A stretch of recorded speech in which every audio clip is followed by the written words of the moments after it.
So I've truly not been in this car in a while.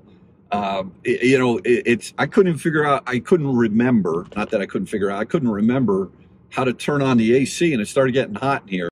So how do you know that you're no longer in Connecticut? I mean, there's a Party City here, but look next door. There's a Christie Sports, one of the legendary ski shops out here in the Denver, out in the West, whether you're in Denver or in Utah.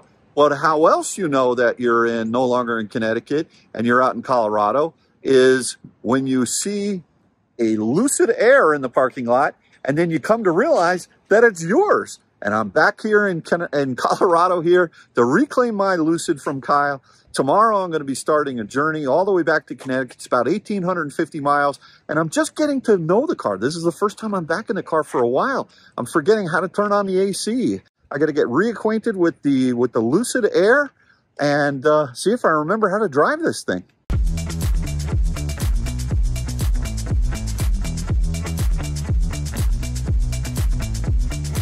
Hello, Lucid. I know you're just back from Vegas. I know you have a little bit of a gambling problem. And we've got some major bugs over here. I gotta definitely take this over to Colton, give it a wash. But you know what's gonna happen is this car's gonna get super dirty with my trip from here in Fort Collins all the way back up to, all the way across to Connecticut. But it's great to be back in the car. It's so smooth, so solid. It's big. It doesn't feel too big, but it's big compared to when I'm whipping around in my Model 3. I mean, this thing is just, it's just really such a classy vehicle. I'm happy to be back in it. I'm going to get reacclimated with the car over the next few days, and no better way to do that than spend 1,850 miles in a road trip. In the meantime, today's Friday. Over the next few, let's say 10 hours, knowing Kyle, we're just going to be filming all kinds of videos, all different cars. I think I'm going to be driving the EQS SUV. I'm going to do a comparison of the Porsche Taycan, the Model S, and this car, just from my perspective, and whatever else I can figure out. So I've got a lot of videos to make here, and I'll focus more on the Lucid for the next few days as I'm road tripping it back. But it is good back. I'm happy to see the car. Super excited about that. And yeah, so let's keep driving and get reacclimated. All right, so I'm back in the Lucid, and just Kyle's house is about a half mile up the road. And my initial reactions to being back in this car is that I had forgotten how much motor whine there is, the whir. You either like it or you don't like it. To me, a pure luxury car, I think, is defined as being very quiet. You get in a Mercedes S-Class, and I'm not even talking the electric, they're just super quiet. This car has a whine to it, a motor noise that is coming from the front, there's no doubt. And but I kind of like it. It's not like it sounds like a jet taking off or something like that. It's good to be back in the Lucid. It feels really, everything is super high quality. I mean, I've been used to driving my Model 3, the base one, and just the materials and the leather, the smell that you get. If you don't like leather, don't get the GT. I believe the Touring also has leather, but the Grand Touring definitely does, and the Pure I don't think does. It's you have that waft. It definitely smells like when you go into one of those belt shops at the mall, or I don't know, do they still have those things, belt shops at the mall? But it's really interesting. It annoys me a bit about the placement. Again, I know it just seems like such a shame that this windshield is so big and it just goes up over your head, and it's Model X like, which I loved in my Model X. And but it's just kind of in the way, and if I put it down so that it's like I don't know how to say this, so that it's just minimized in terms of the visibility out, it definitely helps, and it's great. I like the headrest, I like where it is. But yeah, no, it's good to be back in the Lucid, and today is Saturday. I flew in last night, had a big delay with my flight, and you know, there was apparently they had to reroute the flight from JFK over to Denver through the southern route over Lubbock, Texas, is what they said. And apparently they didn't have enough, not apparently, they didn't have enough fuel in order to do that route as opposed to the northern route. Now, I would have thought they would have had enough buffer, but, you know, they've got these numbers and statistics. So the pilot had to order fuel. Well, apparently a lot of other jets also had to reroute. So I think the fuel guys got slammed last night. Oh yeah, the acceleration it's very smooth, really is. Anyway, so we waited a long time, and it was funny. I tweeted out that I was on the plane, and some guys, they were able to see what flight I was on, and I think Ryan from the Kilowatts, he was able to even see what seat I was in, and he's like, "You got to be careful with your." I'm like, "I don't really care if people know what flight I'm on. What are they going to do?" But anyway, so it was good to arrive at Denver last night. Kyle picked me up in a Polestar 2. That's a rental, not a rental, a loaner car. He's got his Polestar 1 in for service. And that was good to get back acquainted with that car and feel that one. So I will be making quite a few videos today, Saturday. No, today's only Friday. What am I talking about? And I'm going to start on my trek back up to, or back over to Connecticut tomorrow morning, Saturday morning. I think it's about 1,850 miles, something like that. And I need to be back by Monday. I have a meeting at 11 o'clock that I got to be at. I guess I could do it remotely if I have to.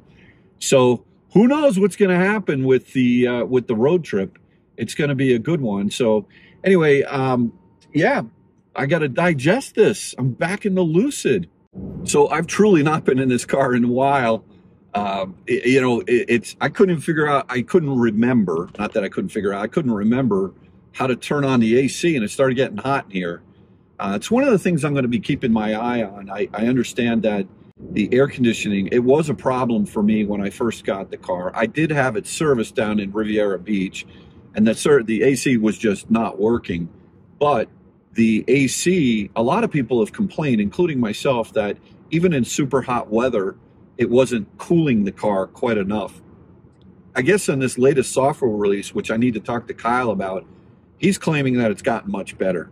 So that's a good thing. So I definitely want to check out, especially as I'm driving back, you know, back to Connecticut, how the car's cabin keeps cool for the trip. But it was funny. I was just trying to remember how to turn on the AC, and you know, and I'm just getting refamiliarized with the dash and the layout. But look, here I am cruising down the road at about 55 miles an hour, and it really just, it's solid. This is it's a quiet ride. There's not a lot of wind noise at all. When I punch it, it's just tremendous power, smooth power, and you know, it's what you would expect out of a car of this quality. Just really everything I remembered about this car. Drives so far really well. I've only gone a few miles, but I'm getting reacclimated from this, which is good. But it's funny how you forget things, right? When you're in a car and then you drive it every day, and then it goes away, how soon we forget. But I am getting reacclimated. You know, the stereo, I got to remember. Oh yeah, this is all very familiar, and it's also very intuitive. There's you know, I love having the dash in front of me, which is nice. It's refreshing because both the Model 3 and the Model Y, you know, everything's on that iPad or whatever it is in the center of the car, whereas this has a lot of information surrounding you, which is great. And I remembered the car feeling a little bit more like my head was closer to the windshield, and it doesn't feel that way to me now. I know I've got a dash cam that I put in, and I know when the guy did the job, this needs to be refixed. I may pull the dash cam out I'm not really sure I want to keep it in. I have to think about that. But yeah, so anyway, it's good to feel it back in the car. And that whirring noise, that turbo jet, whatever sound, it's I like it. I really do. But if you want a quiet car, you know, away from that, it's quiet, super quiet, smooth. But you definitely hear that. Now I'm running on the 19-inch wheels right now. I do also, when I bought the car, it came with the 21s, and so I'm going to run the 19s all the way back. I bought the 19s new from Riviera Beach. They put them on, and the reason I did that was because we wanted this to be the ultimate road tripper, so that we could, Kyle took this, as many of you know, across country on the Cannonball, and it was not a success.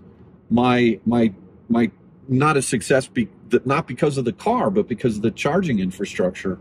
And you're going to see over the next few days some videos. As a matter of fact, there's one already out where Kyle and Colton and also Ryan did a race to Vegas with a Taycan, Kyle's Model S Plaid, and then my car here, the Lucid.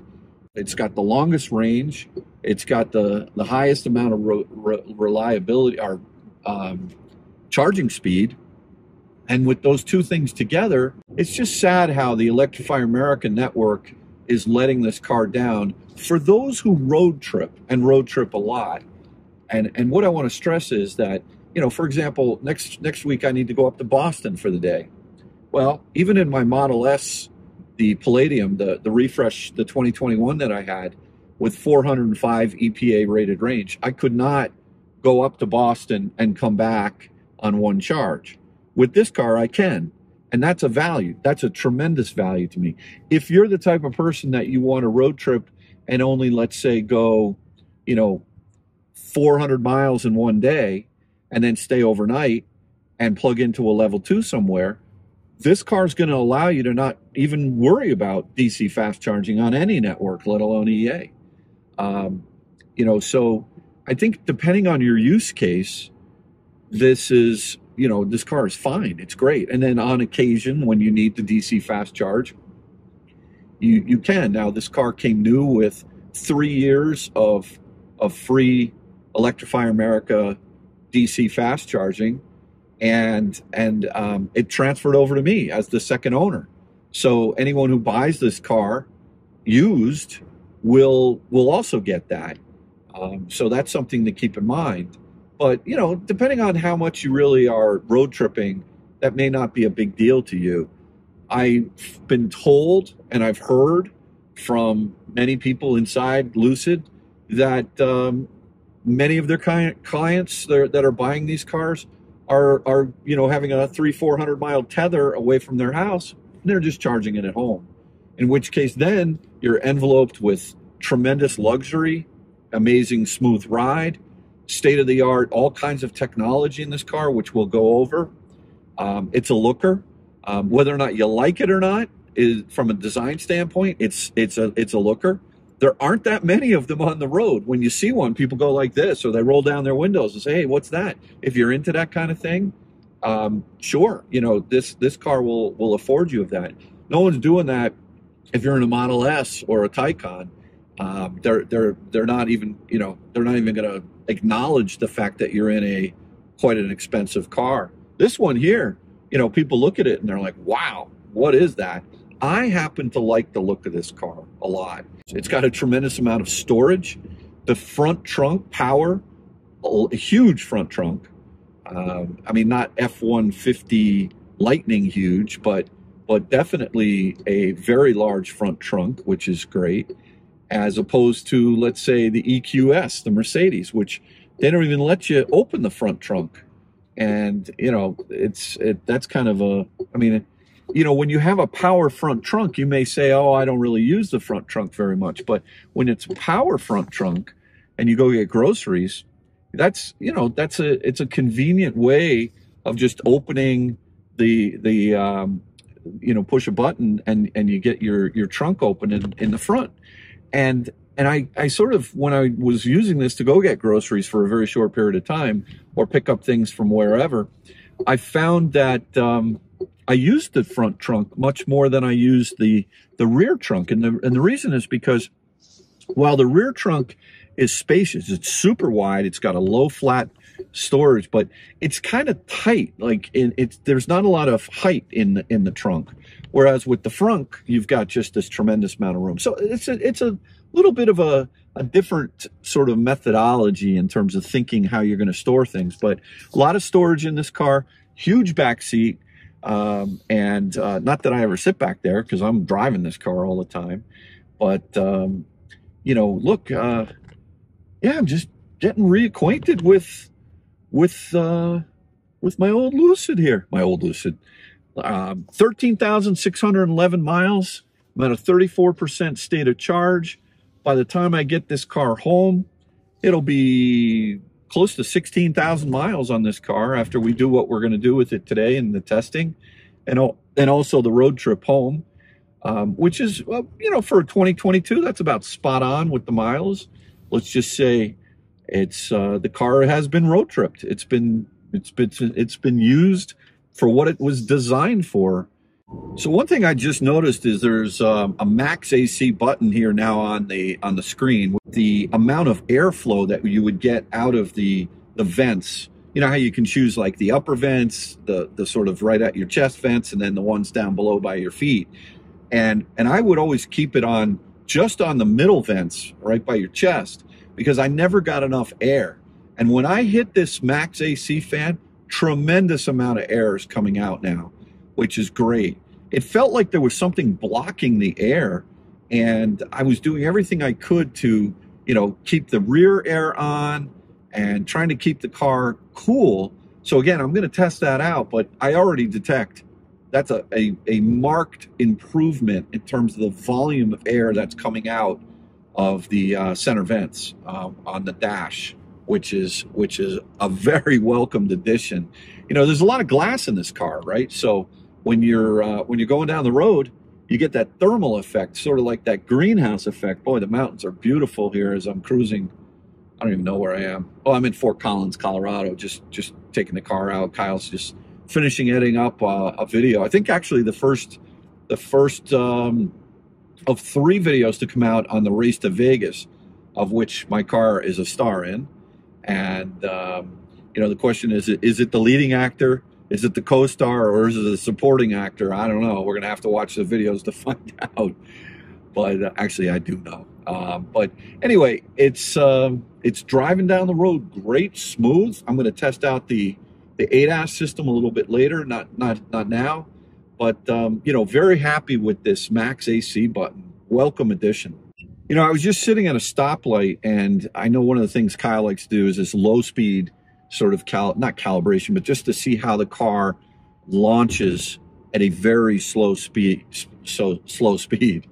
And it's interesting with the hold on. As soon as I give it acceleration, it's a little bit of a pause, and then it's a little bit of a surge. Much more, a minor thing, don't get me wrong, but it's not as smooth as perhaps I think it should be or could be. And I'm confused about that, because I would have thought that with the latest versions of the software, it would actually be smoother. I also just hear a clicking noise when it takes off from a start. Just again, at a very minimal amount of energy delivered to the accelerator pedal. It seems like that still isn't as calibrated as well as I would have hoped. You would think some small things like that they would have figured out and refined. Again, just my opinion. Before this update that has this Max AC button, you used to be able to bring the fan speed up to 10, and that was all you got. Now with this max speed, I just want max speed. I just wanted to make sure that the Max AC was actually not just bringing it up to 10 conveniently. Like if you're on 3, just hit the button, it goes to 10. If you're on 10 and you hit Max AC, it goes to another level. It goes to like 12 or 13.